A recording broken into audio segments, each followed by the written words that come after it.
I was Singapore. Yeah, you can get the rest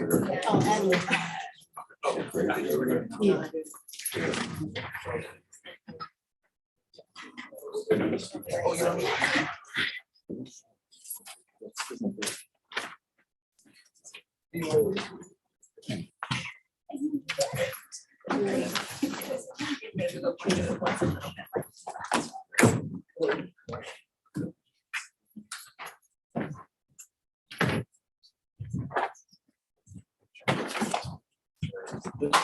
Mike's on. Yeah.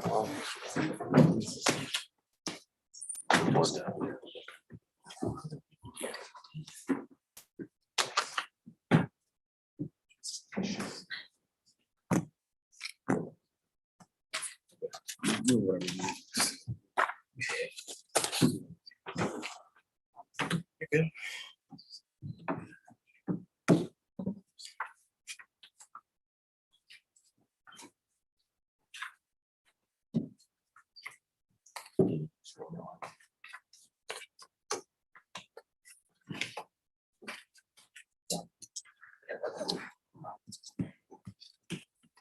On your left.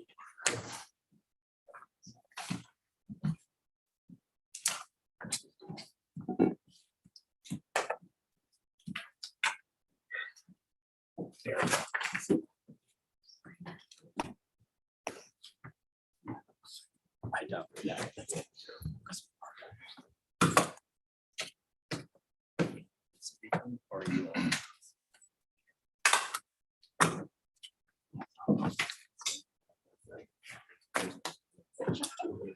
Yeah,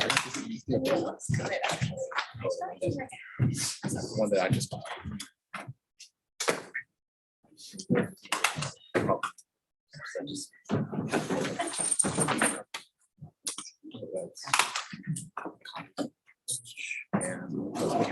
Okay, where's my 1, 2, 3? So what do you say? Same thing. That's also okay. That's couple shoulders.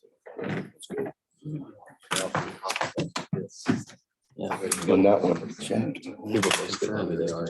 yeah, I mean, we know like with 99% certainty.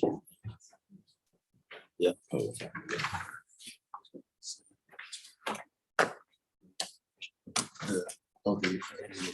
Yeah. Yeah. Okay.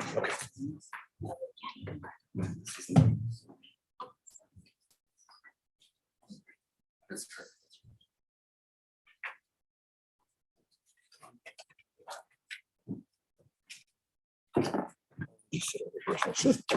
Sure. Sit down, man. You want to talk to me, man? Yeah.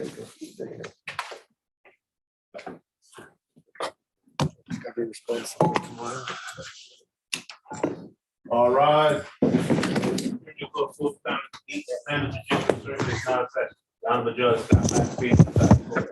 Thank you. Please be seated. All right, we are back with 23SC188947. Mr. Grubman, have you received express permission from your client to waive his presence? Good morning, Your Honor. Yes, we have. All right, Mr. Rafferty. Yes, Your Honor. Good morning. Good morning. So we have 3 motions teed up for this morning, and why don't we dive right in?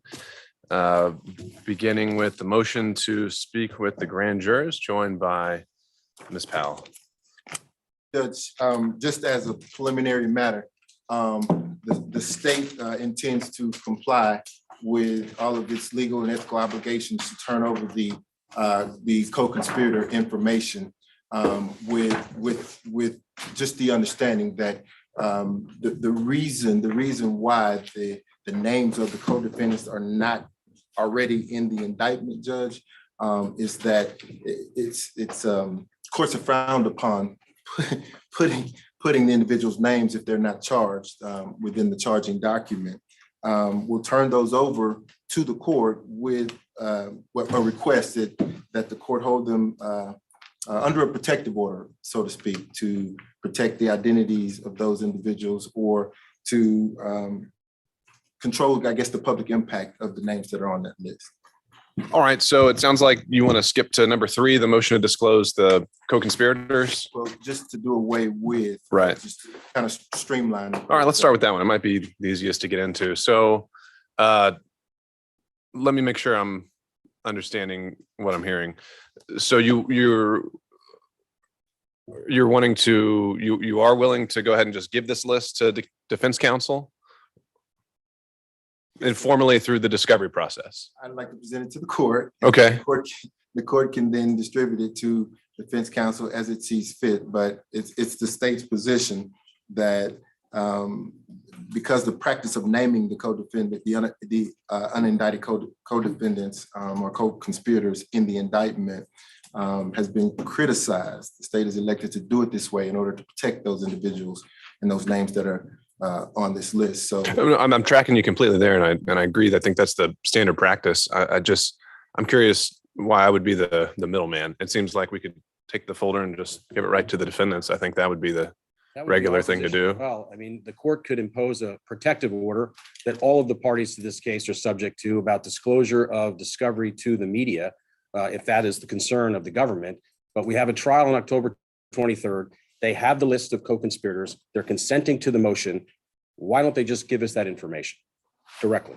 Sure. I think we're all about to reach the same place. So the bottom line is it seems like this is a fairly straightforward request. I think federally it would be a bill of particulars, and those are fairly routinely approved. So I can file an order if you want me to, but otherwise we'll say that the list of individuals 1 through 30 is going to be disclosed to not only, I would think, these 2 defendants, but the other 17 defendants through the discovery process and obviously right now. So in terms of a protective order, if the state's requesting one and the defense is not objecting, we can certainly do that as well. But otherwise, it seems like this is just a fairly routine part of the discovery. We'll just look at the language of the protective order. Obviously, any protective order of not disseminating discovery or information to the media would have to work both ways. The state would also have to agree with that. But we have the list now, so All right. I guess it's a moot point. I was just about to say that. So I'll go ahead and just enter a 1-sentence order saying the motion is moot. And presumably this list is numbered so it can identify which count refers to which unindicted conspirator and that sort of thing, right? yes, sir. All right. And further, Judge, just to streamline today's arguments more so, the state does plan or intend to turn over the transcript of Mr. Cheeley's testimony, given that he's charged in count 41 in the indictment with perjury. And that testimony is an integral part of proving up our case. Okay, so now we're moving on to number 2, the motion to unseal the special grand jury transcripts. Do we think we've addressed everything we need to cover with the unindicted co-conspirators? Yes, Your Honor. All right, anything else, Mr. Rafferty, you think we need to take up on that one? No, Your Honor. All right, thank you, sir. All right, then let's move on to number 2. So obviously it looks like the idea of the entire report itself has been taken care of, but the motion goes a bit further than that, Mr. Wade, and it says that they want to be able to inspect the entire transcript, assuming there was one, I don't know, and any recordings and essentially anything that the special grand jury produced. So let me just get your, obviously I'll let the defense present their motion, but let me first start with where the state is in terms of what you think of that is disclosable and discoverable. If the state's following its standard open file policy, just maybe give me a bit of background about that and what you think is fair game here. Yes, sir. Basically, Judge, the state would contend that any and all transcripts that have been produced by the grand jury or the special purpose grand jury are not discoverable. And that defense counsel should not have access to them. And I know that the court wants to hear further argument in that after the defense has this opportunity to put their case on, but that's our position, Judge. With the sole exception being Mr. Cheely's? Given Okay. that Mr. Cheely is directly charged in count 41 of the indictment, that's the exception. And what if some of these witnesses that testified you call as a witness at trial? So, Judge, then we rely on actually the discovery statute that talks about that.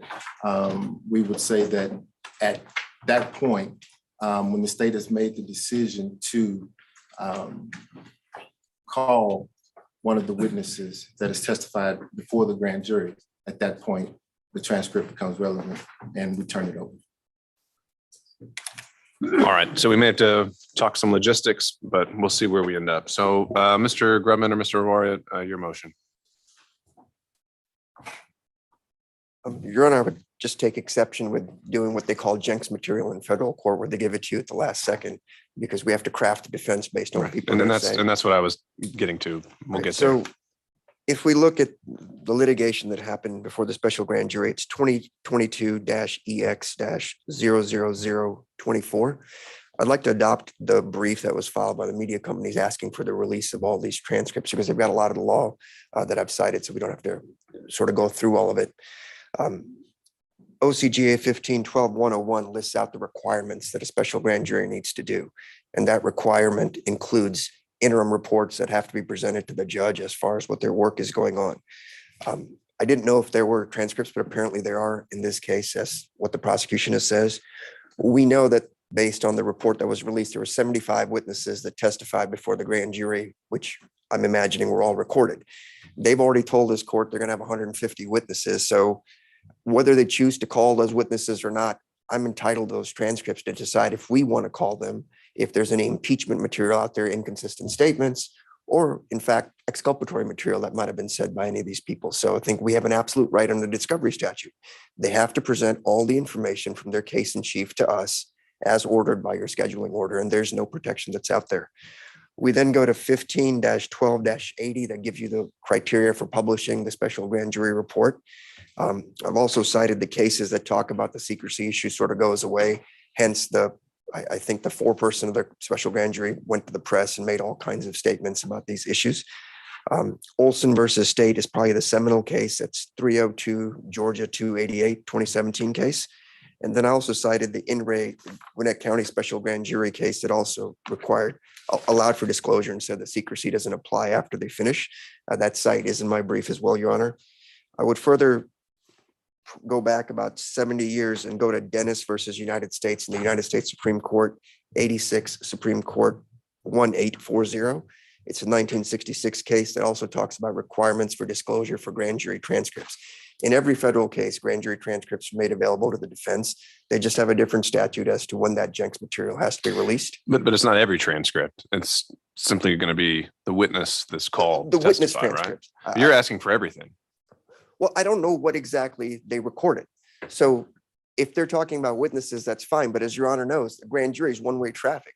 The DA controls the information that's presented to them. So I don't know what it is they're giving them, what it is they're not giving them when we challenge the validity of the indictment, which I've done in a separate brief as far as that goes. So I would like everything, but at a minimum, I think the law requires the witness statements, whether they choose to use them or not, doesn't avoid the responsibility to give them to us. Maybe I want to use it. I'd like to know who those 75 people were that testified under oath in front of that grand jury, aside from Mr. Cheely, as they've identified. I don't think there's any way really around that. I think the law supports us, and whether it's a protective order or non-protective order, that's their choice. We don't plan on sharing anything with the press, but we need it and our client needs it to actually prepare for this case. So I think the code sections, the case law, even the Supreme Court case law, and just frankly, fundamental fairness requires that those transcripts at a minimum, the witnesses be turned over. But I think I would be allowed to have all of it, because if we're going to challenge the validity of the indictment based on what the grand jurors are presented, I think we have a good faith basis to ask for that. What code section are you referring to that you think entitles you to all of it? The way again, I'm no expert in special grand juries. I haven't prosecuted one when I was a prosecutor as far as that goes, but I'm looking at 151280 that generally talks about publishing. And a lot of that was discussed with Judge McBurney with regards to the case site I gave you as far as a special grand jury. So a lot more law is there. So I didn't want to just burn trees down if it's already been argued out there. So I just highlighted the 2 statutes and essentially 3 cases that talk about the secrecy is, if not negligible, much, much lower as far as that goes once the special grand jury is ruled or made the recommendations. Okay, That's all. thank you, Mr. Rohr. Mr. Rafferty, I think you joined this one, did you not? I did, Your Honor, and I would join in all the arguments that Mr. Aurora has made.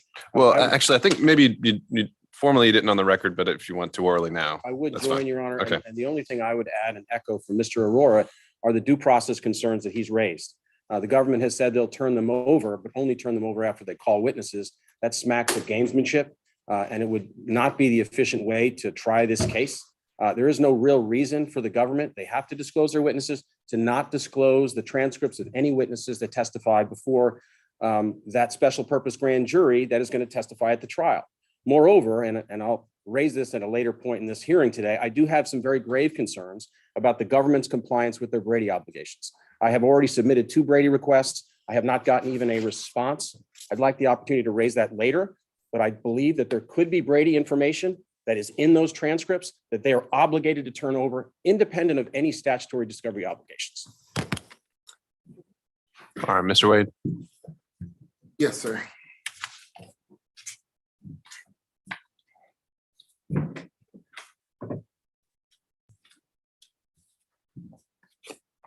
Judge, I think we have started to put the cart before the horse, so to speak. Let's start with the premise that longstanding and unquestionable authority indicates that grand jury materials, including transcripts and records, are not available to criminal defendants because grand jury proceedings are considered to be confidential.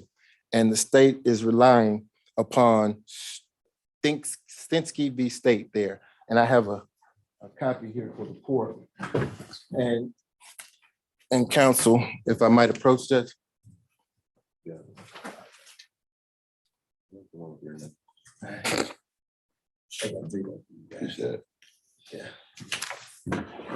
Thank you.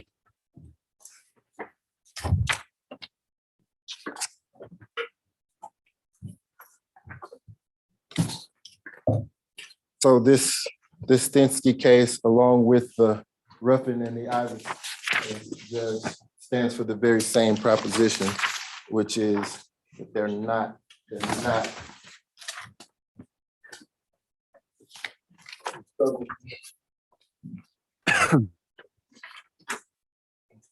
Where's the Ruffin?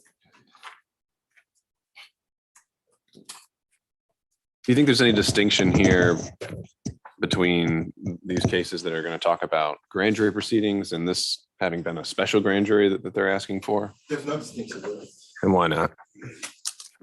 Well, for practical purposes, Judge, it's the same function with the exception of the charging element. The special purpose grand jury is an investigative tool. Investigative jury does not make charging decisions, but can make recommendations. A regular grand jury obviously passes down the indictment. So, But I think Mr. Aurora's argument is that there's a particular statute that only applies to special grand juries that might impact that. there's not. Okay. What is that statute? Well, he cited 1512-8, I think it was. 15. 80, excuse me.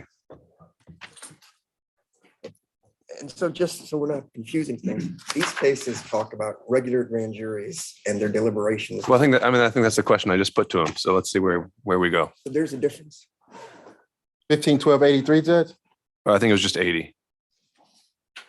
That's a disclosure statute.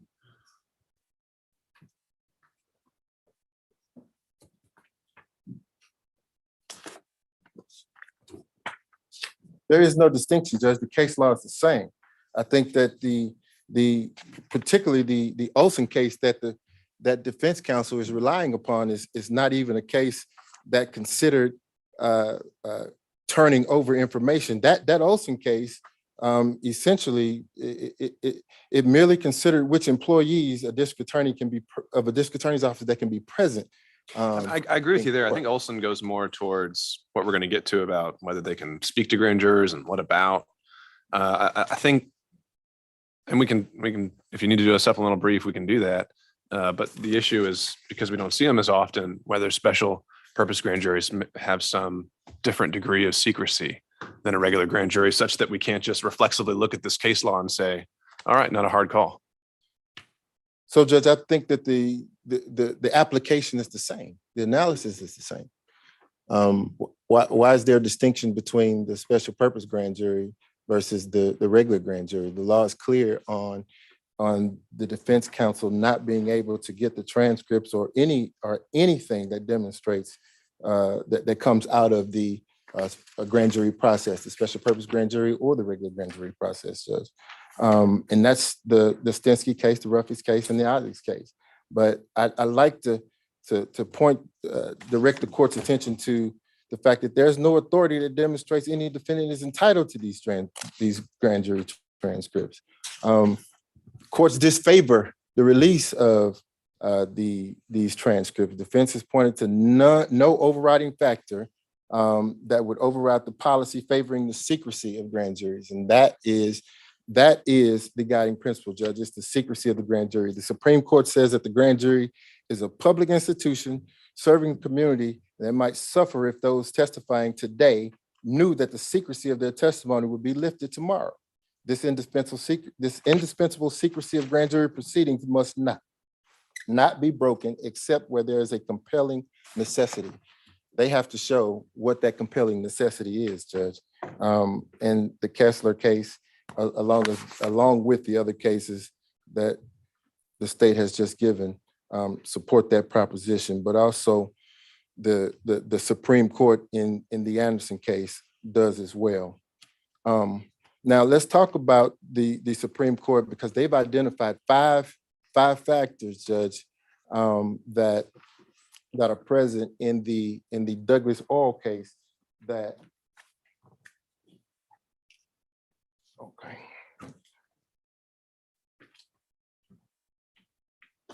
We'd like to address.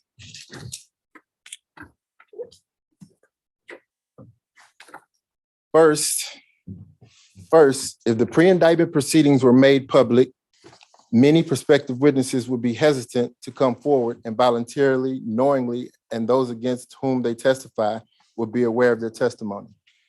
That's the first thing.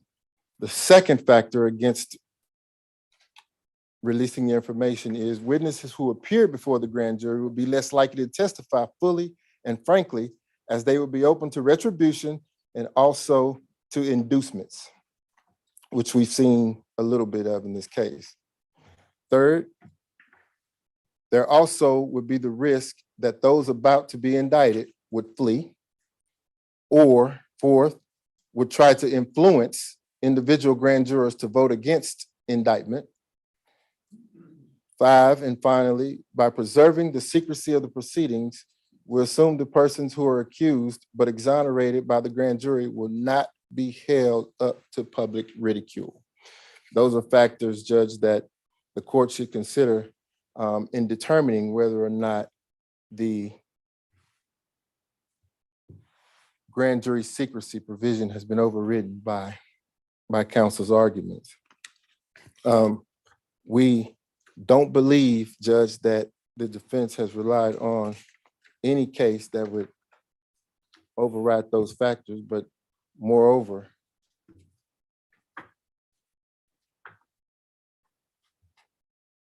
any treatise that would assist upon them in their reliance, Judge. They did cite to the Henry Gwinnett County case, Judge. And even in that case, the requirement that secrecy be maintained among all types of grand juries without distinction. And that's in the Henry, and I'll give the court a copy of that case.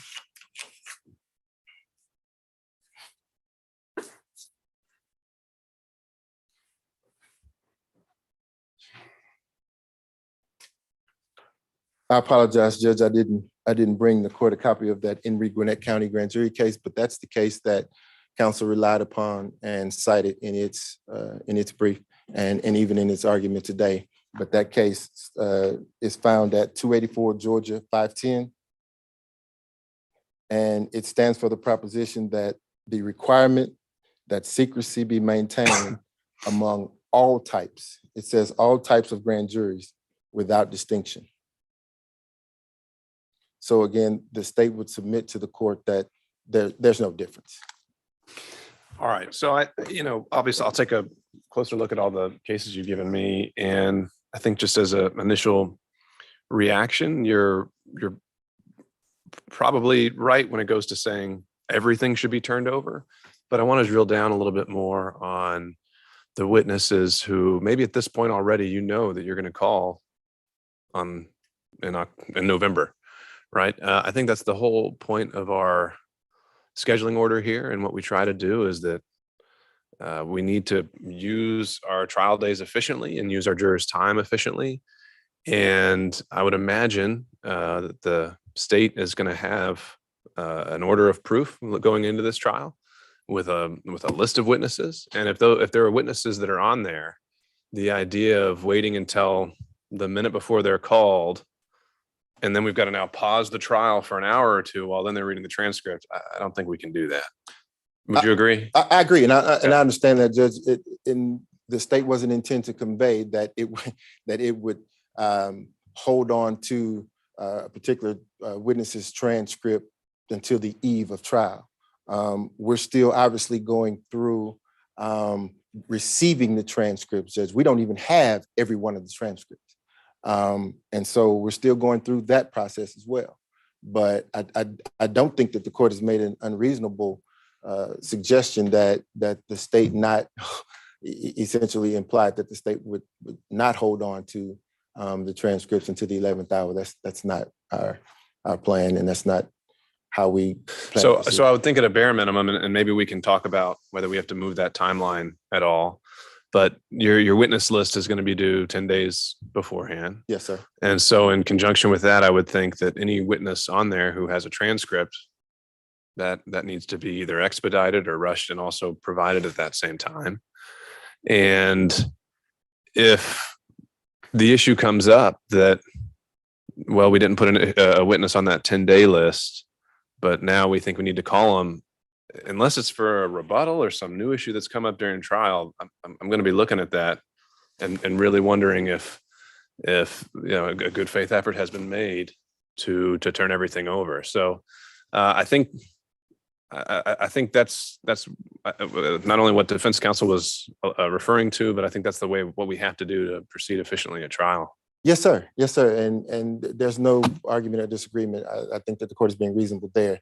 But while we're talking about that discovery, we believe that we're still in line with the court's scheduling order as it relates to discovery. So counsel standing. Yeah, well, and we can, we'll talk about that at the end. Let's get through the motions first and we can get more into discovery. But, generally I would think this case is obviously different, but the state's open file policy traditionally has been, here's everything we have, unless there's some kind of state secret or a confidential informant or something along those lines. Yes, sir. And you have everything that we have, and here we go. Yes, sir. So I don't know if that's going to be the spirit that we proceed with here. It might streamline things somewhat, and we'll see where it goes. Any thoughts or reactions to that? Oh, it is the spirit, Judge. The district attorney has been clear in our instruction. We are to make information available to them as it becomes available to us. We are here prepared today to turn over portions of the discovery to the two defendants that are going to proceed with trial on the 23rd. Obviously, we plan to supplement that discovery as we go along and as we receive the information, but we've made a good faith effort in complying and being reasonable and working with defense counsel, and we'll continue to do that. All right. And when it comes to supplementing it, I would think that's going to be confined to new discovery. Yes, sir. Stuff you don't have right now, right? That's stuff we don't Okay. have right now. Yes, sir. So I think for purposes of the motion, let's see, to unseal, I'll take it under advisement as it concerns the entirety of the record or anything that happened there. But as an initial thought, at a minimum, it's going to be granted in part as to any witnesses the state plans to disclose. Yes, sir. All right. Anything else, Mr. Rafferty? A couple comments I want Sure. to make in response to the argument of Mr. Wade. He cited to a Supreme Court case, Douglas Oil versus Petrol Stops Northwest, a Supreme Court case. It cites to Rule 6E of the Federal Rules of Criminal Procedure. The problem with that case, Your Honor, and the case he cited is it has to do with the use of grand jury transcripts in a civil proceeding, which I know Your Honor knows, grand jury transcripts in the federal courts as part of a criminal investigation can't just be turned over in civil cases. And so the case he cites has to do with whether or not and under what circumstances grand jury transcripts from a criminal investigation that results in an indictment can be used by civil practitioners in a civil case. That has nothing to do with this case. And the point I'm making with this, Your Honor, is this. The government has now cited to a case that really has nothing to do with this. They come to court here today. They don't respond to the motions in writing. They drop some motions on defense counsel, or some cases, I should say. They don't put anything in writing, and they just say things to Your Honor. And that's a troubling practice for me as somebody who practices mostly in federal court. This is a serious case. I think you have to realize, I think that might be the standard practice in this building. I understand that, Your Right. Honor, but I look behind me and I see eight folks here on the government side. We're talking about a case that is unique, to say the least, involving allegations related to the supremacy clause, First Amendment rights, all kinds of things. Defense counsel are writing motions. I think we're at least entitled to a written response from the government citing these cases so that we have an opportunity to inspect them. Because otherwise, what happens is the government comes in, cites to a case that has no application whatsoever, and suggests to Your Honor that it is precedent on that governs the disclosure of grand jury transcripts when it does not. And so my concern and my request is that, and I filed a motion last night where I specifically asked the court to order the government to respond in writing so that we have a chance to look at these cases before we come to court here today.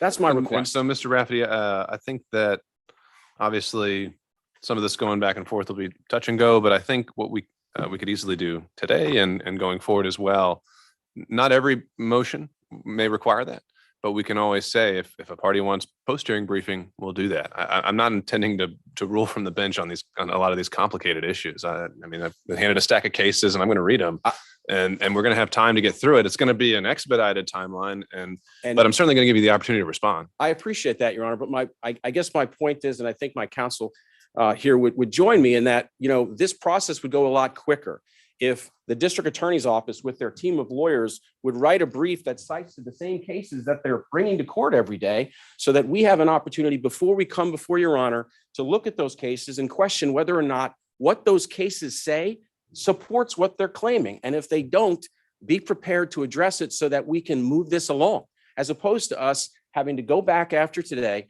research the cases, then write a post-hearing brief, point out to the judge that what the government is saying is not actually true.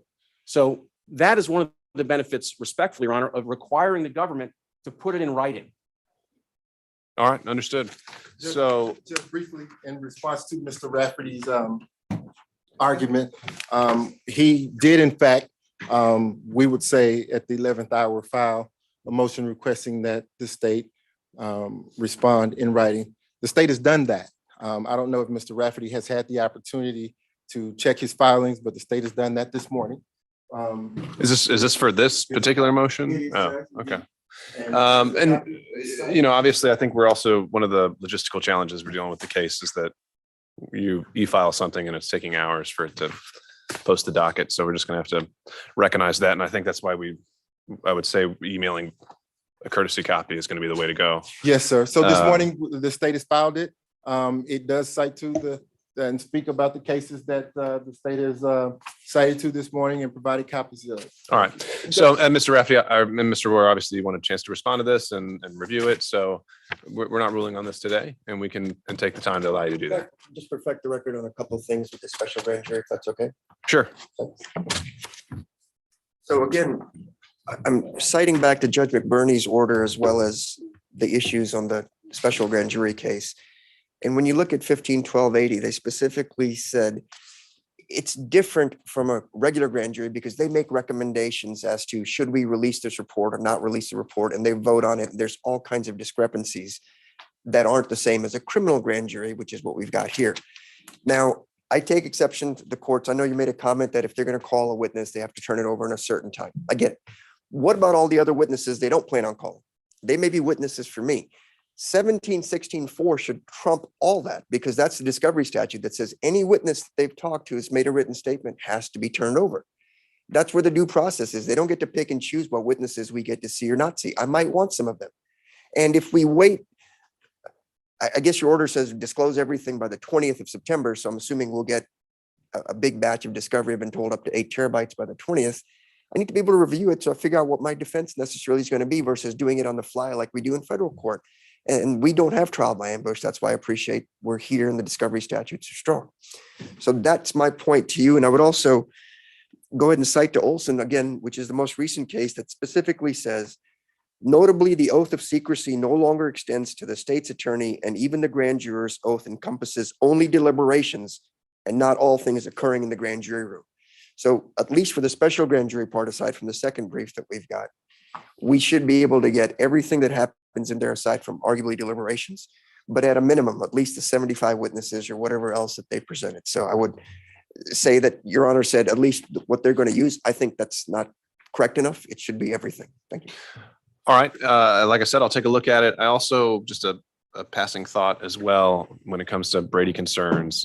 I think we could also utilize a mechanism where maybe they have to in camera give me the entire transcript. And so if during the trial something comes up that we think is Brady material or should have been disclosed, we can pause things and correct it from there. And on that point, Your Honor, with respect to Brady, as I said, I'd like to talk about it in a bit, but I would just remind the government counsel here that Brady is in the eyes of the beholder. What I consider to be Brady material is what matters. What the DA's office considers to be Brady material does not. If I contend it's Brady material, I'd ask the court to inspect it and see if it does fit with what I claim. If it does, I'm entitled to it.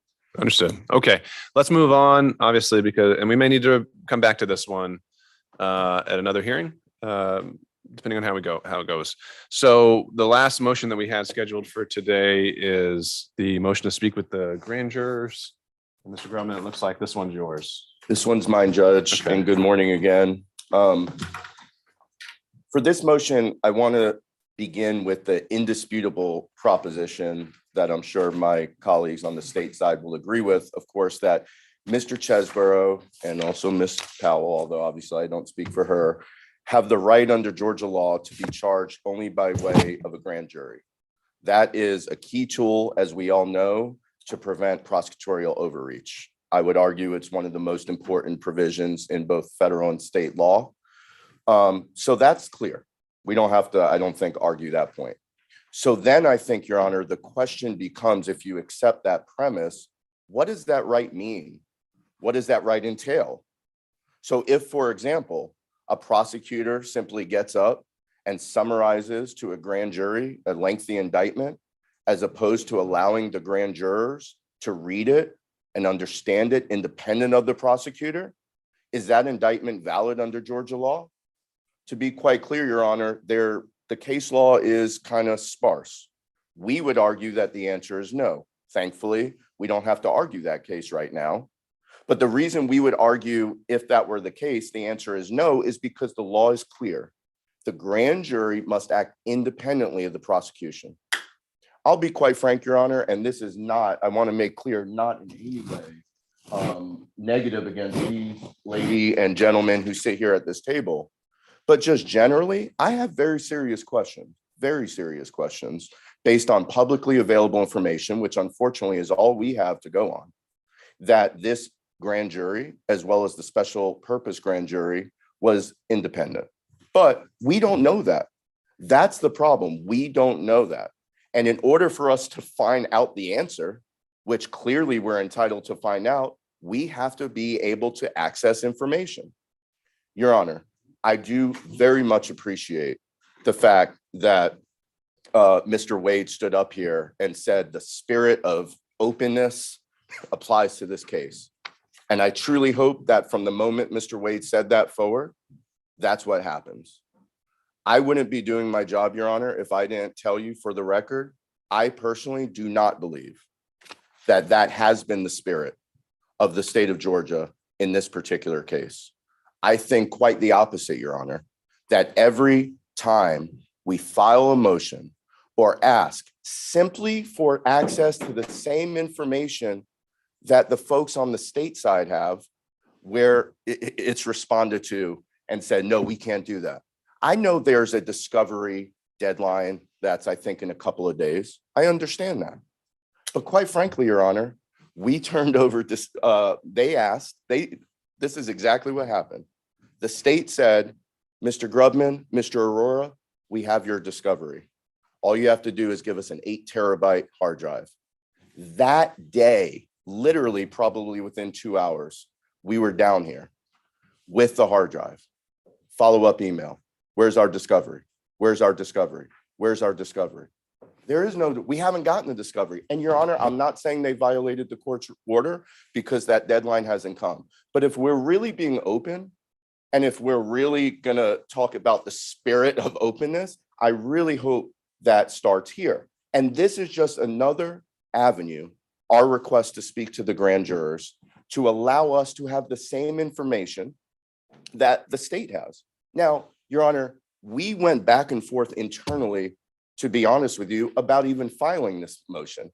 Not because we don't want to talk to the grand jurors, but with all respect to the court and to the state, we quite frankly didn't think we were required to necessarily ask the court for permission. As you know, Judge, grand jury secrecy, with all due respect for Mr. Wade, citing all those cases that predated the Olson case, it doesn't exist except for deliberations. It does not. The Supreme Court in State v. Olson was absolutely positively clear, as Mr. Aurora stated, there is no grand jury secrecy here in the state of Georgia. There is grand jury secrecy in the federal courts, as Your Honor knows. That does not apply here. Prior to there was certain legislative changes, and there was a time, my understanding is, in the state of Georgia where there was similar rules as to federal court, and that is no longer the case. So there's no secrecy. Now there is confidentiality, of course. And the only part that's truly secret and confidential is the deliberations. And I want to make sure it's clear that we are not asking to speak to the grand jurors about their deliberations. We will not do that. We're officers of the court. We know we can't. We won't do it. Now, Mr. Wade laid out certain factors of the purposes of grand jury confidentiality. I think he named 5, but the Olson case names 4. I'm sure there's different formulations. So I'm just going to go through 4. Again, prospective jurors would be hesitant to come testify. Actual witnesses would be less likely to testify fully and frankly if the grand jury was open to others. The Supreme Court said there was a risk that those that were indicted would flee or would try to influence the grand jury against returning indictment if the grand jury was open. And 4th, it was ensuring that those accused but exonerated by the grand jury, apparently that happens from time to time, wouldn't be subject to public ridicule. Your Honor, I would submit to you that none of those purposes apply here. None of those purposes, in fact, even apply after a grand jury issues an indictment. Let me jump in, and having read the Olson case up to today, and I think there was one, Colin, that really predates it. Yes, Your Honor. And in Colin, they've got the defense calling a grand jury witness to talk through some of these issues of who can be present during deliberations, who can be present during the presentation of evidence. And so it seems to me that I agree with you that you have a right to talk to grand jury witnesses. What about? We'll get to. But, and I'll say it on the front end, I appreciate you filing it this way because these grand jurors have been through a lot. Yes. And I think we need to recognize that and craft a remedy here that recognizes that. So my initial reaction, just to lay it out there, is that, yes, I think you have the right to speak with grand jurors. How that happens, I think we can discuss or craft. I think maybe, I don't even know if you can have their contact information. I've heard that it maybe already be out there, but I think that might have to be something that is facilitated in hand with the state. It also has to be something that's voluntary on their part. But then the question turns to what end are we doing it? And I think that, as you alluded to, if the inquiry is to determine did they act independently, all right. But the standard you're laying out here that they have to, where I then start, drawing, kind of pausing, is this standard or this benchmark that they have to have affirmatively read every word of the indictment. And that's where I wonder if this might not be, there might not be a point in going down that road. If you have some other reason you want to explore, then so be it. But this idea that we have to That's just one show. example, Your Honor. First, Okay. I wouldn't necessarily say every word. And if I did say that, I apologize. But what I do think we would have a valid argument on, and obviously at the right time, the court would, is that if it was simply summarized, Your Honor, Yeah. please understand, and I hope everyone understands, all the information that we have is the stuff that these folks print in their papers. We don't know. So I am not saying that that's what happened in this case. Well, I will say let's even play in that sandbox a little bit. Let's say it was just summarized. And again, we're just previewing the arguments to see if this is even worth getting into later. At trial, a jury could come back with a 15-minute verdict, and there'd have been no way that they could have read a lengthy indictment or even looked at every exhibit. And there's no inspection or remedy for that. So why would the grand jury, where would this rule come from? Well, it's not like there's a rule in the statutes, but what there is there's a rule, there's a theme in the case law. And we cite many cases, and I'm sure we could cite a lot of other cases, that the grand jury must be independent. Now, what does that mean? That's why I start with asking, what did that mean? Does it mean that they have to read every single word? I don't know, Your Honor. And if that issue comes before the court, we will brief that issue and we'll figure it out. However, I would argue that if the state of Georgia in this particular case presented their case to the grand jury in one day, which I can't say for sure, but based on the publicly available information, that's a possibility. It would cause my eyebrows to go up a lot. And I'm not alone. Judge Choflat in the United States v. Sigma International, now that case has been vacated. It's not presidential. Yeah, that's the right word. But that being said, the dicta still applies. But that case didn't have so much to do with any method of how the jurors reviewed the indictment. I think they were citing the transcript of the AUSA, essentially steering them exactly where to go. Well, Your Honor, the thing is, that may have happened here. I don't know. And I hear you there. Just my point being is that just summarizing an indictment to me, for example, if we know the deliberations, we can't go into that. That's protected. How would you ever ask the question of whether another grand juror read the indictment to everybody else during deliberations? I don't even think you're gonna be able to answer your own question. I respectfully disagree, Your Honor, and we could craft some questions. Obviously, we would have to think of the language, but what I think we want to know is, Mr. or Mrs. Grand Juror, when the evidence was being presented to you, did you have the opportunity to ask questions? Did you have the opportunity to follow up? Judge Choflat said, and this is dicta, but we rely on dicta all the time as at least persuasive. So too, would we dismiss an indictment that was issued by a kangaroo grand jury, quote unquote, one whose deliberations were so overborne by a prosecutor or judge that the indictment was in effect the prosecutor or judge's handiwork and not the result of considered judgment by an independently functioning grand jury? Now, while we can't ask the grand jurors what exactly happened in the deliberations, what I think we absolutely can ask, and we will ask, I will put this on the record, is was there anyone other than the grand jurors in the deliberations? And that, I think, is what the other case that we cite, Collins, stands for the proposition. But Your Honor, we simply want information. The reason we filed this motion is to be above board and make sure that everything was out there in the open. However, I would respectfully push back, Your Honor. We would not agree, obviously, a court could order anything they want, for any member of the prosecution to be part of those conversations. We are officers of the court. We know the rules. We will follow the orders. I would also ask the court to state, or I would ask the prosecution to state on the record and commit, I'm not saying that they're going to do this, but I have seen other prosecutors do this, that if the court grants this motion, they will not attempt to influence the grand juror's decision of whether or not they talk to us. We, of course, know it's voluntary. We would never, once the grand juror said, I don't want to talk to you, we're going to hang up. I can promise you that, whether it's us or our representative. But I think there's a risk here that someone from the state might try to get to them first, and that would be inappropriate. What if the grand juror wants a prosecutor to just be on the call listening as well? If the grand juror wants a prosecutor to be on the call, then, I mean, if they proactively say that, we can see where it is, but they're not inviting us into their prep. You know, they're not inviting us. I've never got an invitation to help them draft the motion or to talk to them, sit in their conference room, and they don't have the right to be with us. If they want to talk to the grand jurors, they've always been able to talk to the grand jurors. They have talked to the grand jurors, but I like Mr. Wade a lot, but I don't want him on that phone call because he's my adversary.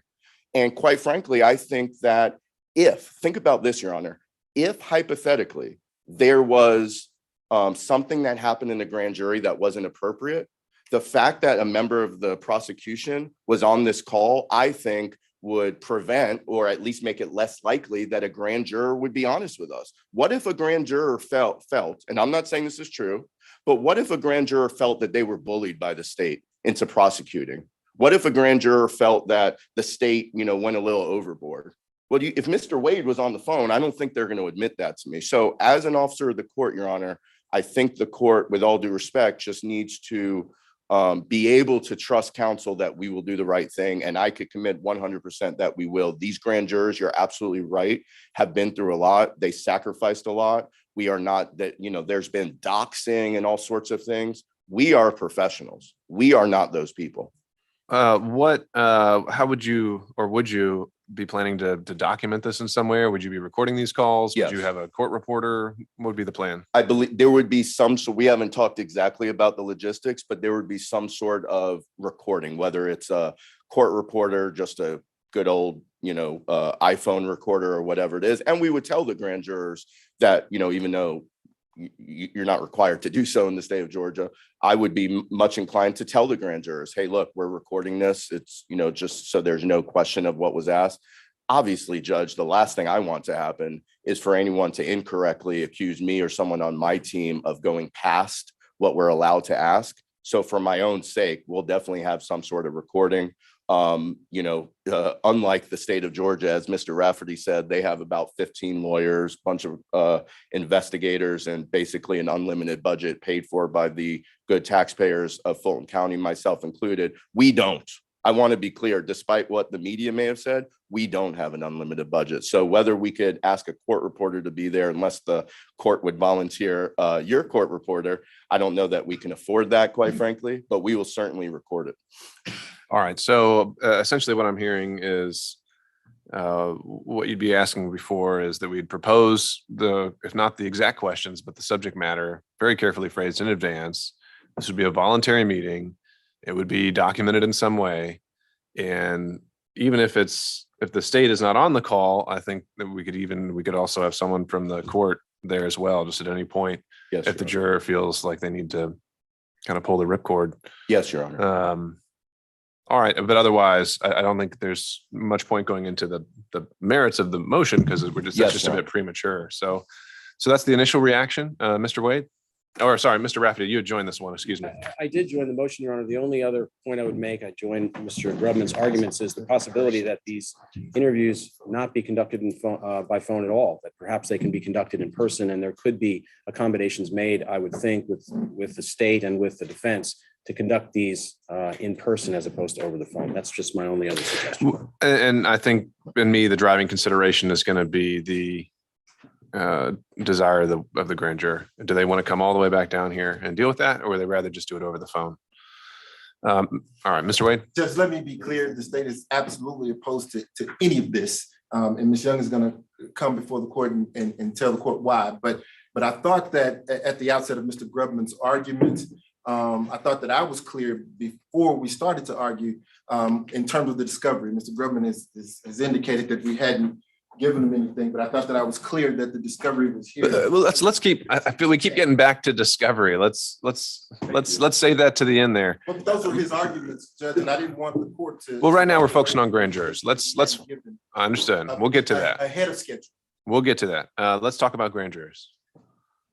And Judge, I did prepare a brief PowerPoint. All right, another PowerPoint. Here we go.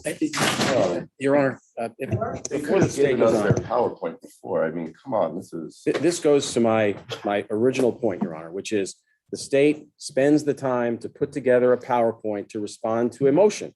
That takes a lot of time. I understand. I'm sure it's going to be persuasive.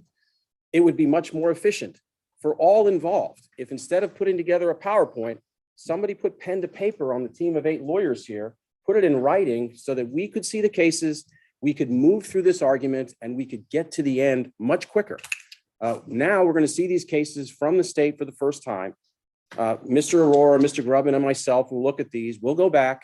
We'll probably find things that perhaps are inaccurate and have no choice but to then file some supplemental briefing. With a trial date on October 23rd, this process is just not an efficient use of the court's time. The more efficient process here is to write a brief, file it like we do in federal court all the time, like this DA's office did in federal court in this very case in front of Judge Jones, and just file it here. That's my ask. All right, understood. And I think, again, we're just going to take that up on a motion by motion basis. All right, Ms. Young. If I may approach, Judge. Sure. This is a copy of the motion. Be able to speak to grand jurors. And I think the state and Your Honor are probably on the same page. So I'm going to try to go through this pretty quickly in regards to deliberations, because what the defense motion stated was, in their motion, is that they wanted to know if the grand jurors had been read the indictment, and that was the purpose for them talking to the grand jurors. Here today, we find that there are some other reasons that they may want to speak to them. But the state's belief is that, if that would move, that it's not moving. As the court talked about deliberation, it is part of the grand jury's reading, whether or not it was read to them, whether or not they read it during deliberations. We're all trial lawyers here. We know that a copy of the indictment goes back with the jurors when it's a trial jury. They're reading over it to make sure that the evidence matches the evidence that's been presented. That's the same thing with the grand jury. They're given a copy of the indictment. They can do with it as they please. And if we start to get into questioning that, we are getting into what they were doing during their deliberations. As the court pointed out, did the foreperson read it to them? Did someone else read it? That's all part of their deliberation process, which has clearly been prohibited by anyone getting into their deliberation process. So the state's contention is that these questions about the grand jury and reading of the indictment summary is part of deliberations, and they can't get into that because it's prohibited. And I'll just cite OCGA 151267 says the current grand jury oath requires grand jury to keep the deliberations of the grand jury secret unless called upon to give evidence thereof in some court of law in this state. And it talks about extraneous prejudice information, which I think goes towards the Sigmund case, is kind of what they were talking about, as the court pointed out, whether or not the prosecutor was steering them to a particular decision.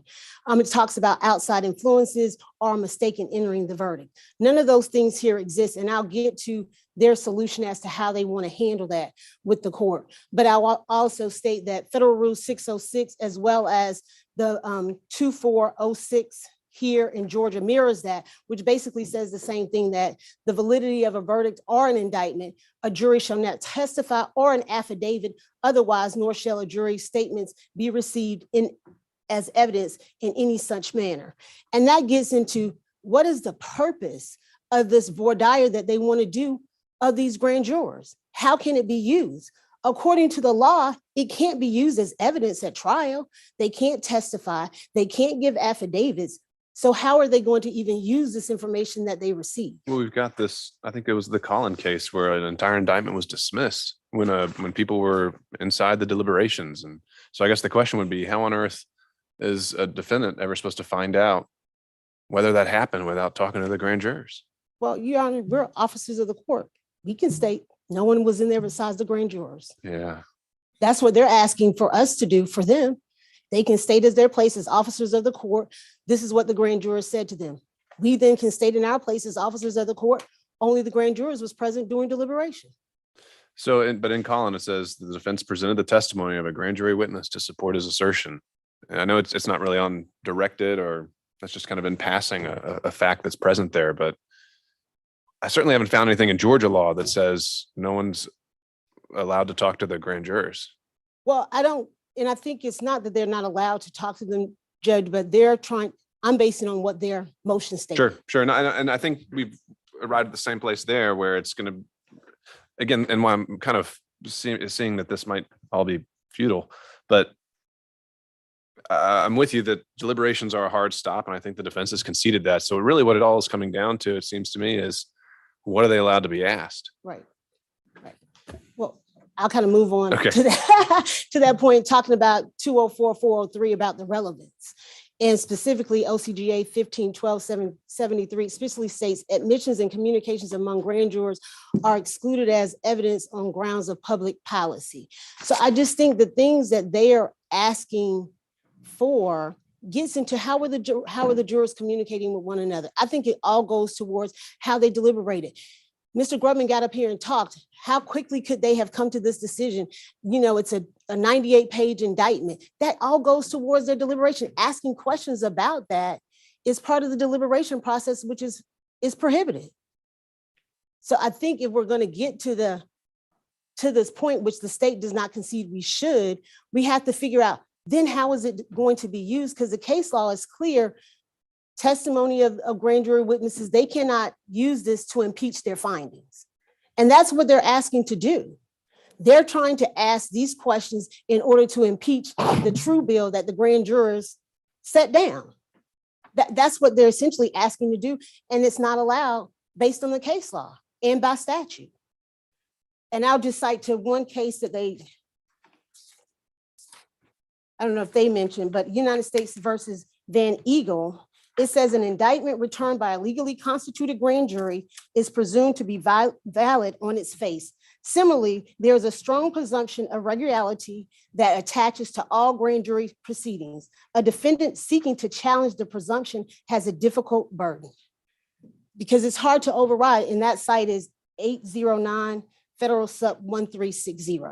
So, Judge, I think we have to get into, is it relevant? Is it admissible? The questions that they want to ask these jurors, and based on the case law, it is not, because what they're asking is, we want you to change your mind. We want you to answer a question in a way that is going to impeach your findings.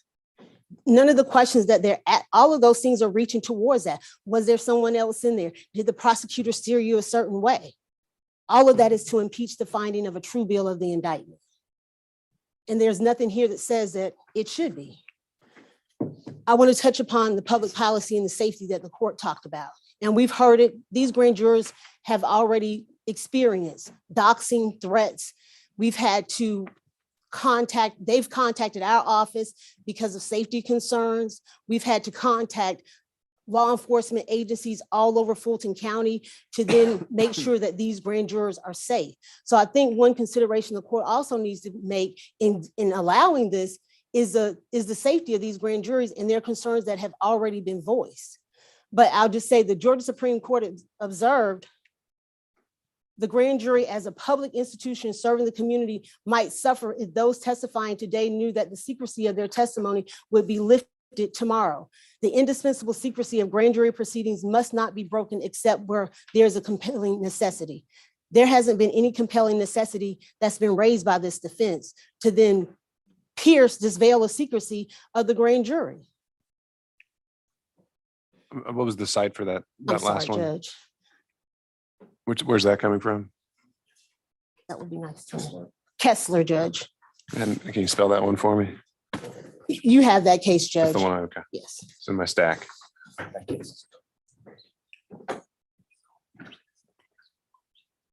We just pause one moment. Sure.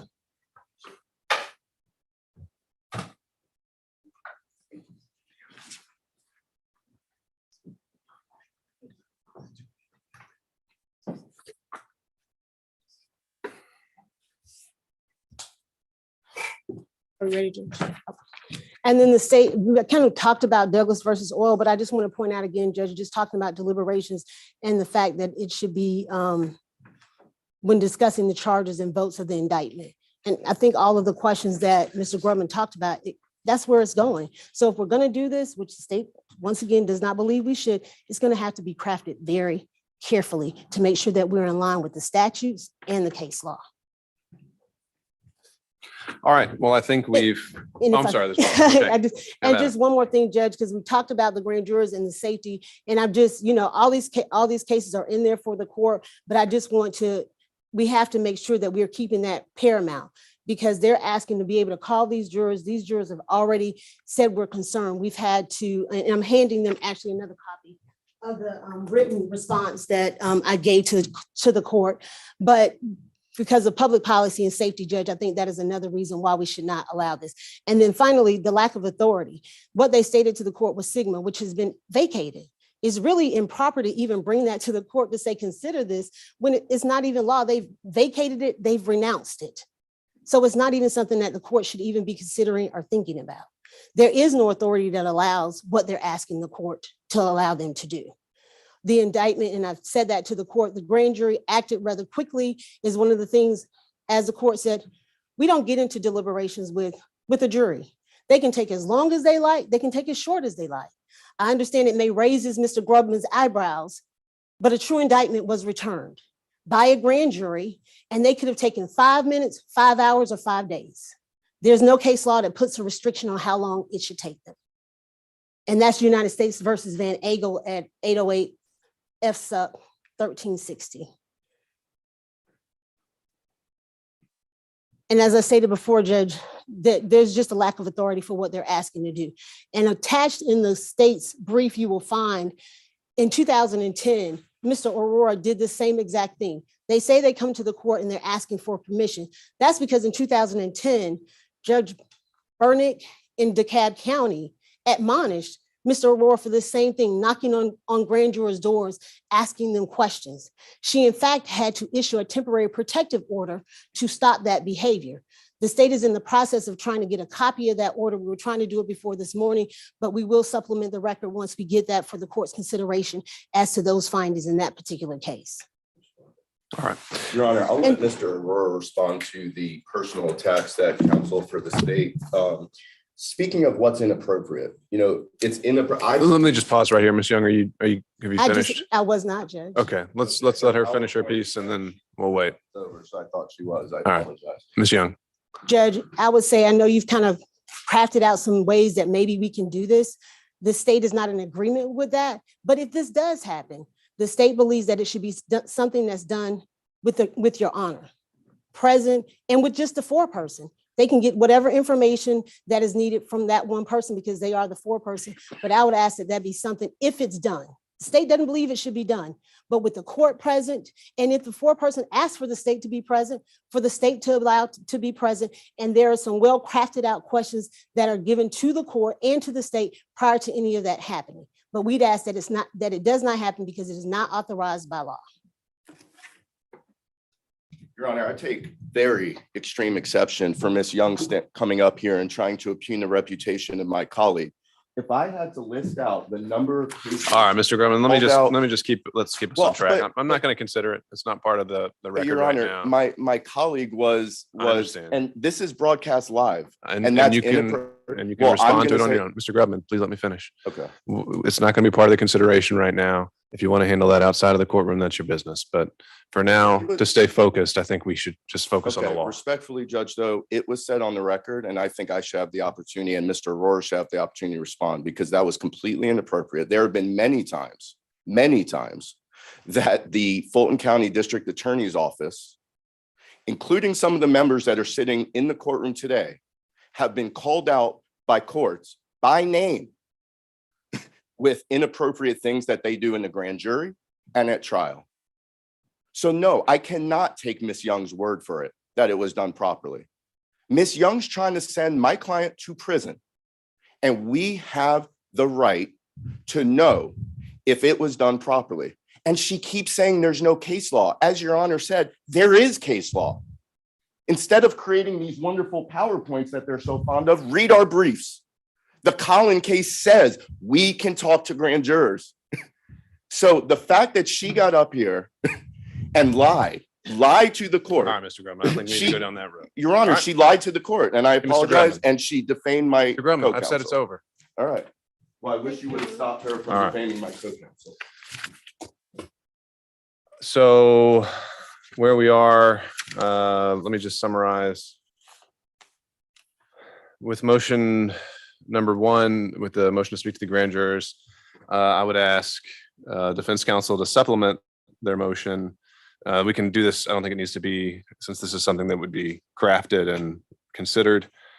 We can just do this off the docket. We can do this through email, but just a proposal of the questions, the topics that would be gone into. And if we need to follow this up with another hearing to actually hone those, we'll do that. But I think for each question or subject matter you go into, I'm going to want to see a citation for how this is an actual relevant line of inquiry. All right. And then we can get into the logistics from there, because I think there's a way to accommodate the case law cited by the state about the general secrecy, but still allowing the defense their ability to make sure that the grand jury fulfilled its duty in a matter recognized by law. As for the motions to unseal the grand jury transcripts, I think we'd mentioned that I'll be taking that under advisement, and I've been provided the case law for these first two motions. Ms. Young, if you could provide a copy of that PowerPoint to the defense and to me as well, and counsel for 1 and 2, were you desiring supplemental briefing on that to respond to what we just got? I think the case law is the case law. If you read it, you'll understand. All right, Mr. Rafferty, did you want to respond? No, Your Honor, I just would echo what I said before. I would just ask respectfully if the court would order on a case-by-case basis, perhaps, if the government intends on drafting something like they have today and they did last week in the form of a PowerPoint, that it be in the form of a motion that we have an opportunity to read and be prepared so that we don't waste the court's time. All right. And then finally, 3 was mooted. So I think that takes us to just another kind of check-in of where we are. Just a few things on my end before I know we can start talking about some discovery issues and we wrap up. Obviously, I think it might have hit the docket by now. I think sometimes, like I said, sometimes there's a kind of like a delay, but we filed an order on the severance issue. I realized I never actually asked the state at the last motions hearing about the redacted indictment issue that Mr. Aurora argued and that was filed on behalf of Mr. Chesbrough. If you recall, it's the motion to sever counts from the other defendants. One second, Jim. Let's see. The August 30th motion for severance of co-defendants, and it lists several of the counts. And essentially how Mr. Aurora clarified it was that he's asking for a redacted indictment at trial. I never actually got the state's position on that one.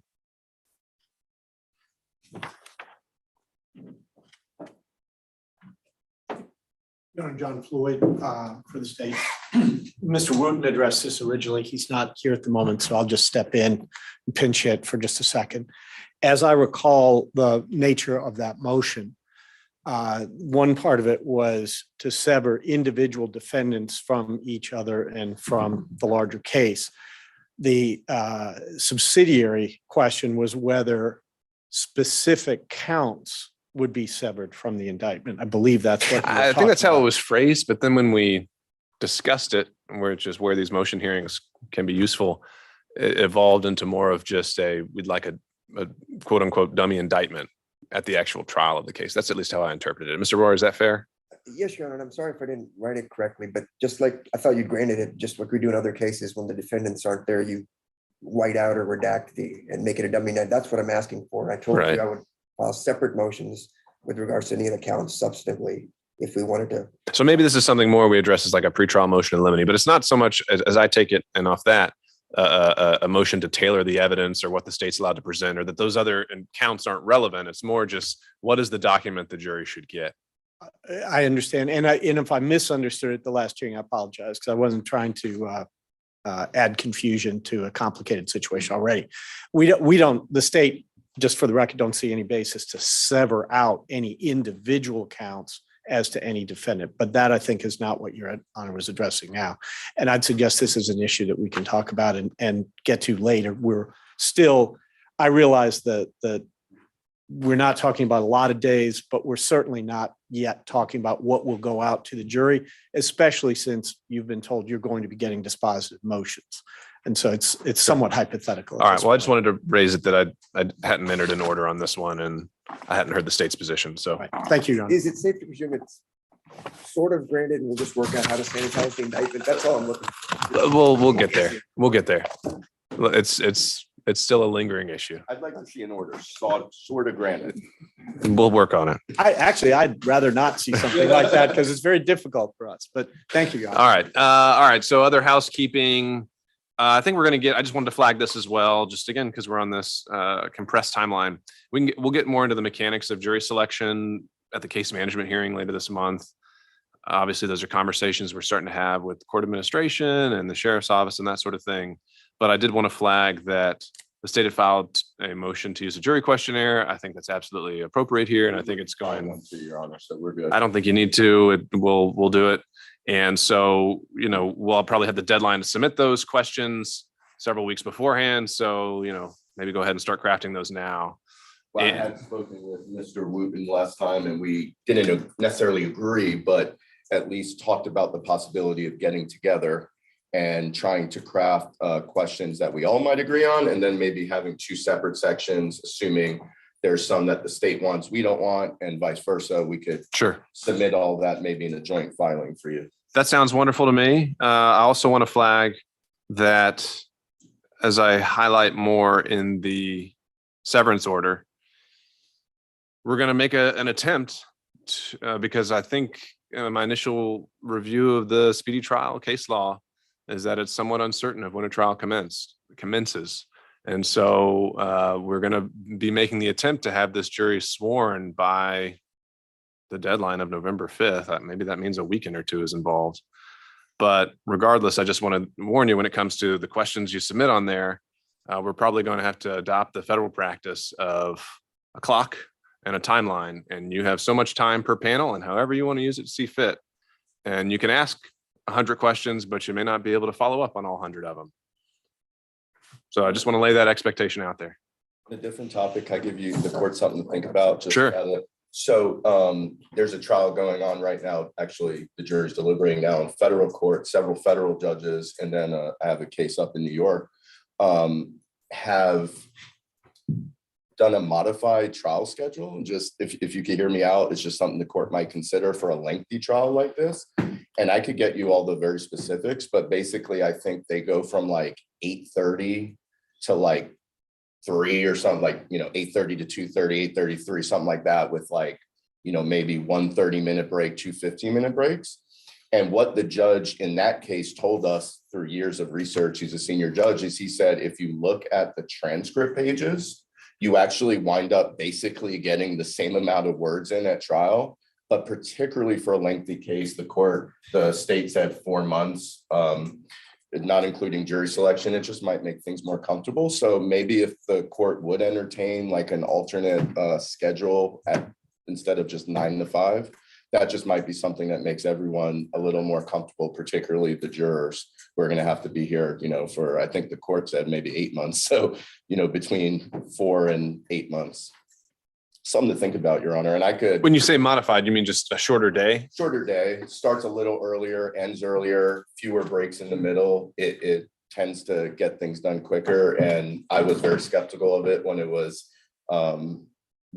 was proposed to me in another case. And then actually another lawyer I know just finished a 2-month trial, 2.5-month trial in federal court. And they went on that, I think it was Judge Batten went on that schedule, and the jurors apparently absolutely loved it. The court loved it. It just made things a lot easier. So something to consider, if you would. All right. Well, we'll see. Initially, the reaction was going to be 4 full days a week. We'd follow the APS precedent of taking likely Friday off to handle other business and let the jurors recover. And in terms of, a strict, we shall have a break at this point in the morning and that point in the morning. So far, I've found that jurors personal needs don't really run on a clock like that. And so we kind of have to take the breaks where they come.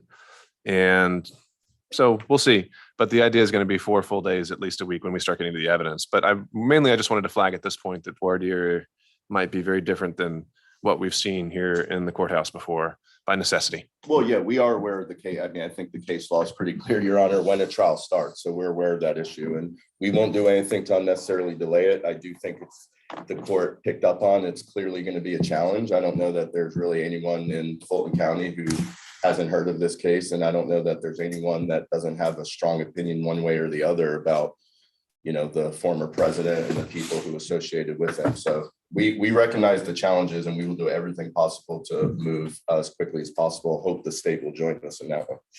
All right, Mr. Wade, just if you wanted to add anything, feel free, but otherwise I'm just kind of going through some housekeeping issues here. We have every confidence that the court is capable and qualified to set the trial schedule and we'll adhere to whatever the court is. All right, but I'm open to input anytime. All right, and then the last thing I would say is obviously seeing the new motions that have come in the door. Mr. Rafferty might be pleased to hear that I will absolutely be hoping for some pre-hearing briefing on the supremacy clause issue and likely the immunity issue as well. Although I don't think Ms. Powell joined on the immunity yet, but perhaps. Not as of yet, Your Honor. And Yeah. if I might, I do have that Brady concern that I'd like to raise. Right, well, that's what I'm leaving for. That's all I have. Mr. Rafferty. Thank you. Your Honor, I've been in this case probably for a month. And on August 30th, shortly after I got into this case, I sent a very detailed Brady request to the government. Those Brady obligations, as Your Honor knows, are independent of their discovery obligations as it relates to this hard drive. They have a due process obligation to turn over to me favorable information. And I didn't send them some blanket request saying, give me everything under the sun. It was a very, very pointed request on August 30th that addressed 2 critical issues for Ms. Powell.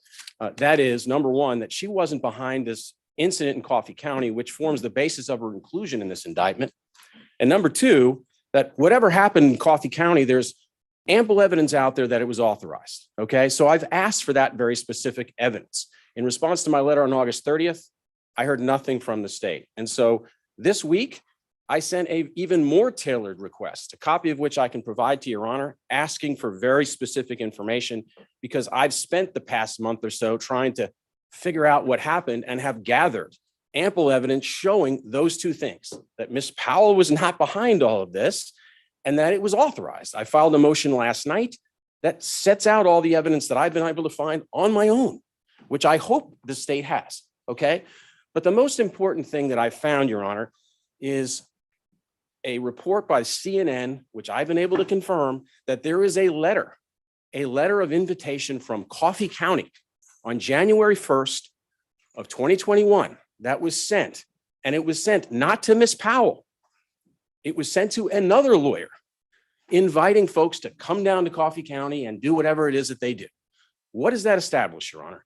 2 things. One, what I've been saying since last week in my severance motion, what I said in my motion last night, what I'll keep banging the drum on, which is this was not Ms. Powell. That's number 1. But number 2, that this was authorized. It was authorized, and I have asked for that. I have not asked for 8 terabytes versus discovery. This is a handful of documents. We've got 8 lawyers sitting on this side. I'm pretty sure they know how to attach a document to an email. But in response to that email that I sent this week, like my letter I sent in August 30th, I heard squat from the state. So they sit here and say, Your Honor, that they are open and they're going to turn stuff over. I have been as clear as day about specifically what I'm entitled to under the Constitution, due process, Brady versus Maryland, independent of any discovery obligations they have. That is exculpatory information that establishes that Ms. Powell should not be in this case. They have it, Your Honor. I have a reason to believe they have it, and they don't even respond. I have a motion. I'm going to file it. I'm going to ask for this relief, but I shouldn't have to file it. If this were in federal court, Rule 5, Your Honor would issue an order upon arraignment, ordering them to turn that material over because they have to. They don't have a choice, and they haven't done it here. I'm concerned. I practice mostly in federal court with federal prosecutors who know that. I have concerns that Mr. Wade and the other folks on this side don't appreciate their Brady obligation. So I'm asking the court to order them to produce Brady material immediately because they're required to. That's my point, Your Honor. I'm concerned. I raise it with Your Honor, and you'll see it in my motion. All right, for the record, Your Honor, we have also not received any Brady information. There's a lot. We know there's a lot. Mr. Wade and his team, who are open and want to send us everything, have not sent us one page. That's the record. All right, well, so Mr. Rafferty, you don't have to stand. I'll just point out, I think in terms of the timing of the motion, the way we try to keep things as on track as best we can, that we have the final drop dead date of when they're supposed to have gotten you everything that is supposed to be turned over. And at that point, if you still don't have it, that's when that motion becomes absolutely relevant. I And in understand. the meantime, I'm hoping that there's an exchange and a dialogue and things can be worked out among attorneys, but that's the idea. But note your concerns and let's see what the state has to say. And then we might just have to leave it at that for now. And my point is, Your Honor, this, there is discovery, which is governed in federal court, as you know, by Rule 16, by state court procedures that are the equivalent. I understand Rule 16. I understand discovery. Independent of those discovery obligations are there constitutional obligations under the due process clause to turn over exculpatory information and to turn it over immediately. Well, and there's no question. I think we're really just talking about timing. And Right. Your Honor, I understand that. It has been weeks now. They haven't even responded acknowledging they have those obligations. They haven't turned over the information. I refined the request and specifically told them, these are the pieces of paper I want. I haven't even gotten a response to the email saying, okay, we understand. I haven't gotten a single piece of paper. I don't need 8 terabytes worth of discovery. I need the stuff that proves that she should not be in this case. Judge, respectfully, Judge, it appears as though Mr. Rafferty wants us not only to provide the information to him, but to spoon feed it to him. That information has been provided this morning on the terabyte drive that he's been handed.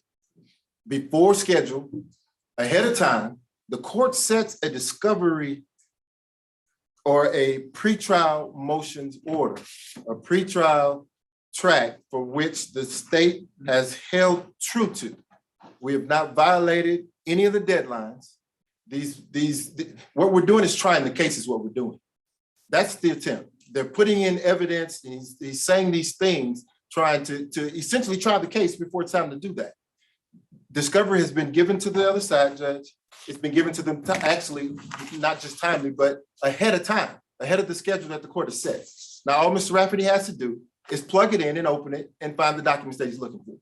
All right. That's the key, Your Honor. If I could just point this out. And let me educate Mr. Wade for a second. As a former federal prosecutor and a state prosecutor, you do not satisfy your Brady obligations by turning over 8 terabytes worth of material and say, go find it. That does not satisfy your obligations under Brady, the case law, and the Constitution. You are obligated to turn over specific information that has been requested. You can't just give me 8 terabytes and say, have at it and go find it. If you have it and I've told you what I'm looking for, you got to turn that over to me in that form. All right. So I think we're spinning our wheels at this point. Mr. Rafferty, obviously on that specific point that they have to then kind of point to this and that and respond to discrete evidence requests, make that a part of your motion because I'd like to see the case law on it and we can take that up at the appropriate time. In the meantime, I think in order to, there's a lot that needs to be done between now and October 23rd. And I think the best use of our time isn't being in court here talking at each other. I think that acknowledging an email, replying back to it sometimes could prevent us from being here as often as we may have to.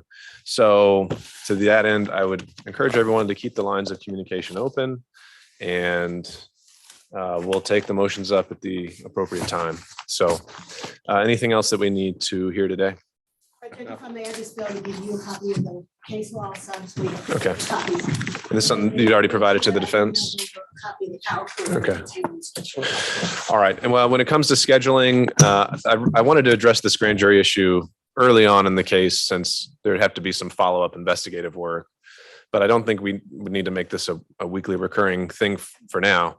We could wait until the discovery deadline passes and the motions deadline passes and then start scheduling the rest of these hearings. So that's the plan. Your Honor, on that Yes, sir. point of scheduling, If it's possible, if we have to have a hearing next week, could we have it Monday, Tuesday, or Wednesday? That's my request. I know next week I'm presiding, and right now Wednesday looks mostly clear. Thank you. So that could be a date we could shoot for if there's some kind of emergency that has to be heard.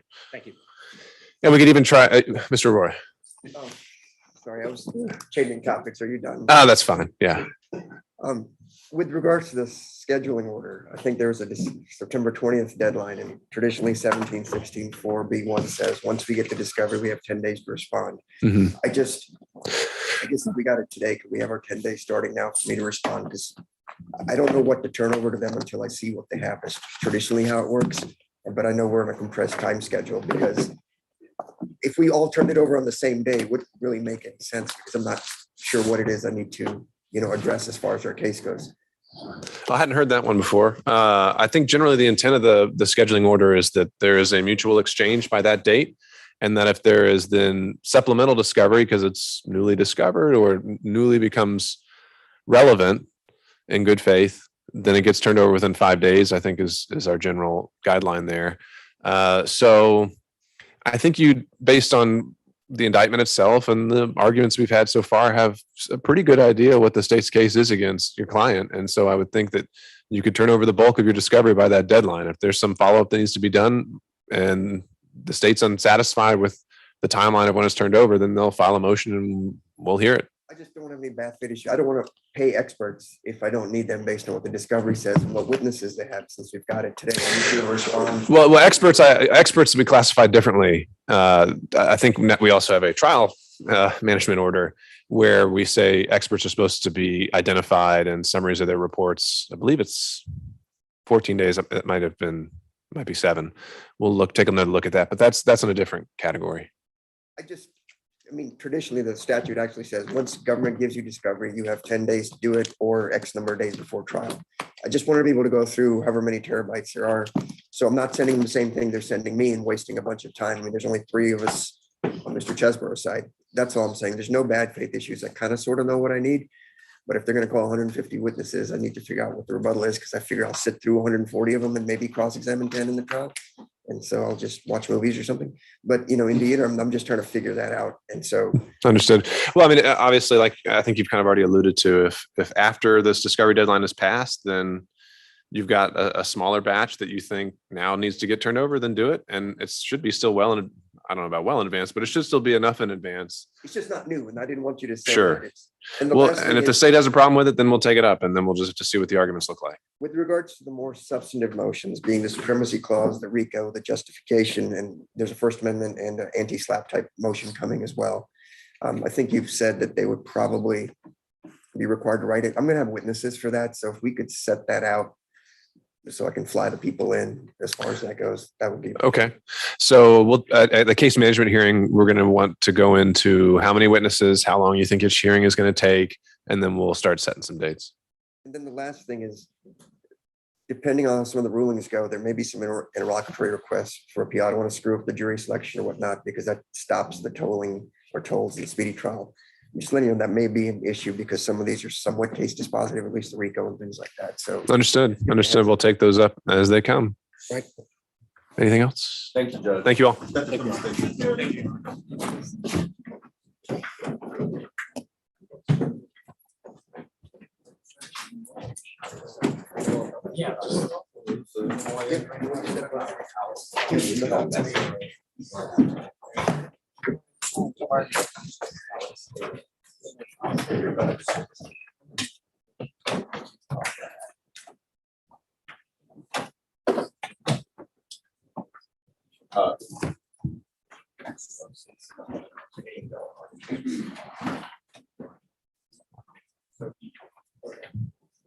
All right.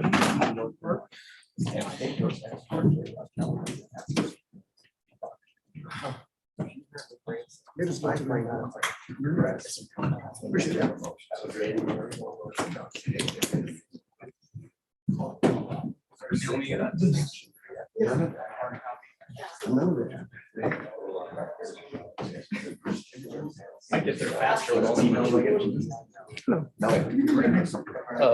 Yeah, Robert, you want my card? Yeah, sure. There you go. Okay. Thank you. Yeah. And I had to go to a trial. Oh, I had gave the grand jury the case, how much they wanted to call it. So they called them, and the DA took it as.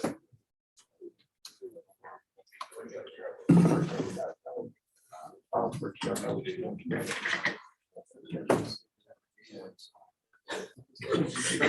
Go your chair back. yeah. Appreciate it.